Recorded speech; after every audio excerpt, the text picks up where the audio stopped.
Good morning, students. Today we'll know about the chapter Subject-Verb Concord. Subject-Verb Concord. That means agreement of the subject with its verb, or you can say agreement of the verb with its subject. In English language, we have certain rules regarding the use of subject and the verb.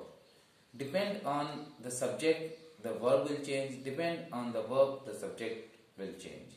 So those rules will come to know in this chapter.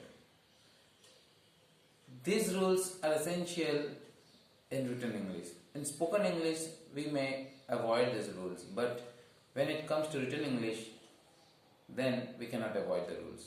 So let's go through the rules. First, rule number 1. Rule number 1, if the subject is singular, the verb is also singular. So keep in mind rule number 1, if the subject is singular, the verb is also singular. That means if the subject is plural, the verb will be plural automatically. Let's say example, he is going to school. He is the subject which is singular, hence is the verb which is also singular. Next, see, they are going to school. When we got he converted into they, he became they. That means they is plural. Immediately, see, is also became are. We cannot write they is going to school. We have to write he is going to school and they are going to school. Okay? So this was rule number 1. Next, coming to rule number 2.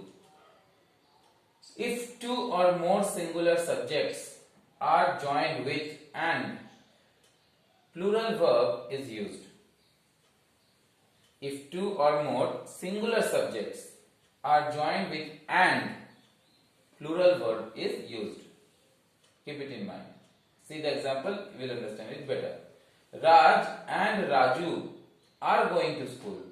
See, Raj and Raju are going to school. Yeah. Raj is going to school, Raju is going to school.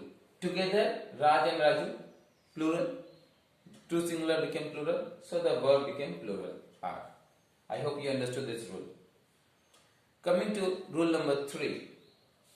When two or more subjects are joined with as well as, the verb should be agree with the first subject. Keep it in mind, when two or more subjects are joined with as well as, not and. When they are joined with as well as.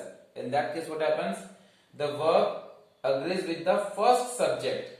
First subject, the subject that we used at first. Example, I as well as she am going to school. Note the sentence. I as well as she am going to school. We generally write are, but here we will not write are. Here we have to write am. Why? Because the verb agrees with the first subject, and the first subject is I, and with I we write am. That's why we wrote I as well as she am going to school.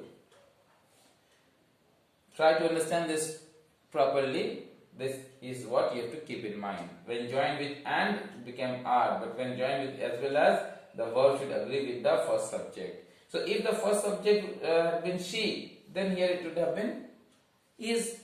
She as well as I is going to school, because with she the verb agrees is. Next, rule number 4. If two or more subjects are joined with or, nor, either or, neither nor, the verb agrees with the latter subject. Keep in mind, here it was with the first subject, is former subject, here it is with the latter subject.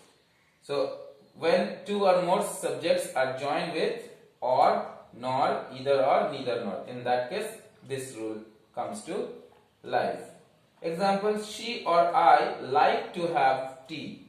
She or I like to have tea. Here what happens? See, or, we join both the subjects with or, she or I. Now with she we use likes, but with I we use like. She or I like to have tea. So here the verb is agreeing with the second subject or the latter subject or the last subject. Whereas in this case we found the verb is agreeing with the former subject. Here we found that because both are joined with and, the verb is plural.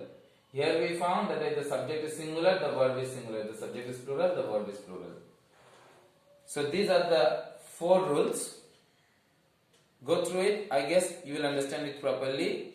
In our next class, we will learn about the rest of the rules. Thank you.